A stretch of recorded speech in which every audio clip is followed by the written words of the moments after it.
Olá, alunos do nono ano do ensino fundamental. Eu espero que vocês estejam bem. Então, nós estamos aí, né, iniciando mais uma semana de aulas.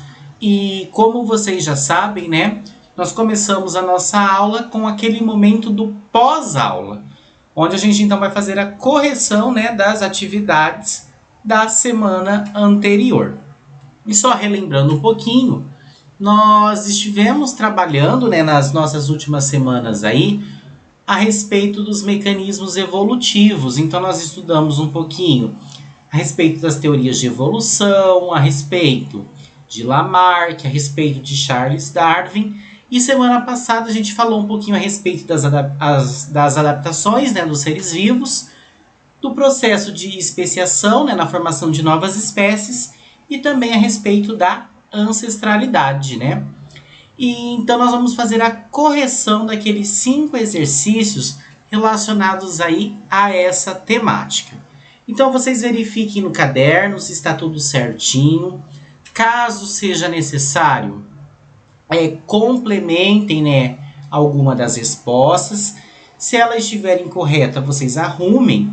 E se ainda ficar alguma dúvida, algum questionamento, né, a respeito desse conteúdo, vocês podem estar mandando mensagem para mim no WhatsApp, que eu estarei atendendo a cada um de vocês. Então vamos lá começar a nossa correção. A primeira pergunta diz o seguinte: o que são adaptações? Então nós vimos, né, que as adaptações, elas são características selecionadas pelo processo de seleção natural. Seleção natural ali, né, como o nome já diz, seleciona o organismo que está melhor adaptado naquele ambiente. Então, quem tem melhor adaptação tem mais chances de sobrevivência. Exemplo, se nós tivermos ali uma população de girafas e as girafas elas estiverem se alimentando das folhas que estão na copa das árvores, as girafas que tiverem, né, um pescoço maior, elas vão estar melhor adaptadas a pegar essas folhas do que as girafas que estiverem com o pescoço ali mais curto. Então isso seria uma seleção natural.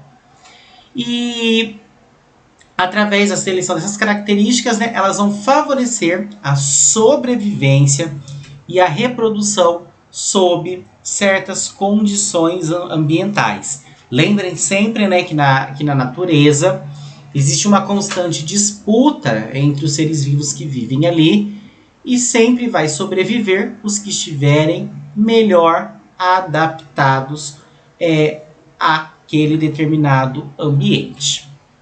Pergunta de número 2 diz o seguinte: quais são as 3, né, ou 4 aí, condições para que ocorra o processo de formação de novas espécies, né? Como é que é formado novas espécies de seres vivos? Então nós temos a primeira questão, né, que é a presença de variabilidade nos indivíduos de uma população, que seria a variabilidade genética, né? Essa variabilidade genética seriam diferenças no material genético, no DNA, que compõe aí cada organismo, né, do nosso planeta. Nós temos o isolamento geográfico, então nós teríamos, por exemplo, imaginem lá uma população um animal de caranguejos que estava vivendo em uma determinada ilha, né? Então existiam lá, só hipotética situação, existiam 200 caranguejos naquela ilha. Houve um terremoto e a ilha se partiu, né? De uma ilha formou 2. E essa população de caranguejos ficou dividida. Então ficou 100 caranguejos em uma ilha e 100 em outra. Isso seria um isolamento geográfico. Cada uma das populações de caranguejo vai evoluir de uma forma. Nós temos a questão da seleção natural, né, que como eu já falei para vocês, o organismo melhor adaptado a determinado ambiente vai sobreviver. E nós temos também o isolamento reprodutivo, quando não existe a barreira geográfica, mas aquela determinada variação de organismo não consegue mais se reproduzir devido a uma barreira no sistema reprodutor. Pergunta de número 3 diz o seguinte: a falsa coral é uma serpente não venenosa que afasta seus possíveis predadores por possuir uma coloração do corpo muito parecido com o da coral verdadeira. Serpente conhecida por sua peçonha tóxica. Então nós temos aqui uma cobra, né? Que ela está imitando uma outra cobra, certo? Então essa coral falsa, que ela não é venenosa, ela imita, ela copia a cor da coral verdadeira, que seria uma serpente aí extremamente venenosa. Daí diz lá, o caso relatado é um exemplo de mimetismo ou de camuflagem? Explique. Nós sabemos, né, que é um caso de mimetismo. Por que é um caso de mimetismo? Porque essa coral falsa, né, ela está exibindo a cor similar à de outra espécie, que no caso aí é a coral verdadeira. E essa exuberância da cor da coral verdadeira confere a vantagem de ser evitada por predadores. Então, os animais que poderiam se alimentar dessa serpente, dessa coral falsa, eles acabam não fazendo isso, pois eles confundem ela com uma coral verdadeira. Camuflagem, né, seria o caso se o animal ele se parecesse com alguma coisa, ele ficasse coberto ali. Por exemplo, uma espécie de borboleta, que as asas dela fechadas têm o formato de uma folha. Ela fica camuflada. Outro exemplo, nós temos o bicho-pau, né, que parece um galho seco. Ele também fica camuflado. Nesse caso, o animal ele não está se escondendo. Ele está copiando um outro animal.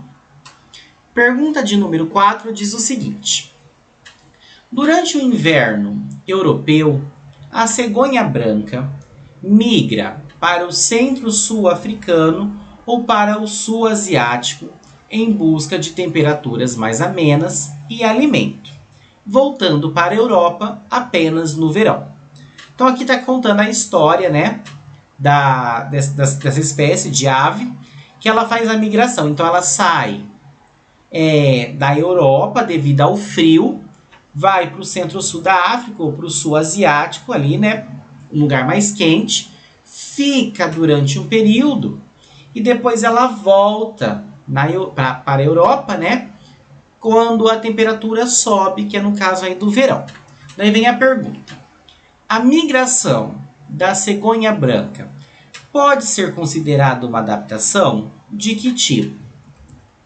Sim, né, nós sabemos que ela pode ser considerada uma adaptação, que ela foi a migração foi a forma que ela encontrou, né, de escapar dessas temperaturas baixas. Então ela se adaptou de alguma forma.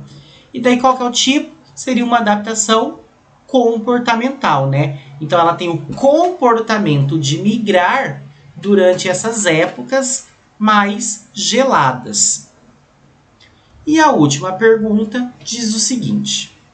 O mandacaru é um cacto típico da Caatinga. Caatinga lá da região nordeste, né? É aquele bioma extremamente seco e com pouca disponibilidade de água. Importante para a cultura sertaneja, ele está associado a ambientes secos e quentes. Então nós temos aqui a imagem, né, do mandacaru, que é uma espécie aí, como eu falei, de cacto. Agora vem as perguntas. A letra A diz o seguinte. Cite algumas adaptações dessa planta que lhe permitem sobreviver em um ambiente desse tipo. Então nós sabemos, né, que o que esse cacto, ou no caso aí o mandacaru, vai ter. Então ele tem as folhas que são modificadas em espinhos, né? E essas folhas modificadas em espinhos evitam a perda de água por transpiração. Nós temos a presença de um caule mais suculento.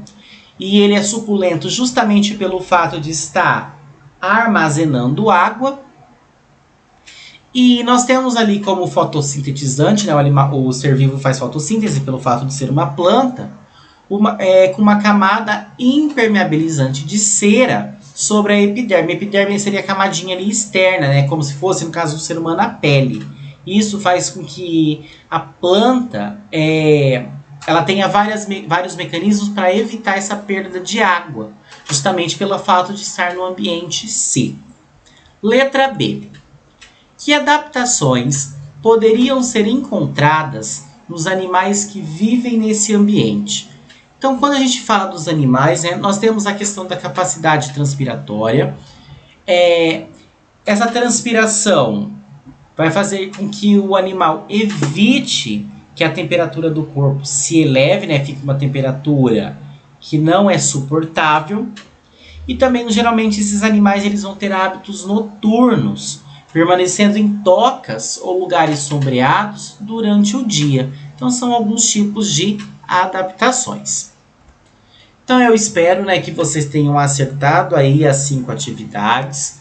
Caso fique alguma dúvida, algum questionamento, me procurem no WhatsApp, que eu terei um enorme prazer em atender a cada um. Do mais, tenham uma excelente semana, bons estudos e até logo. Tchau, tchau.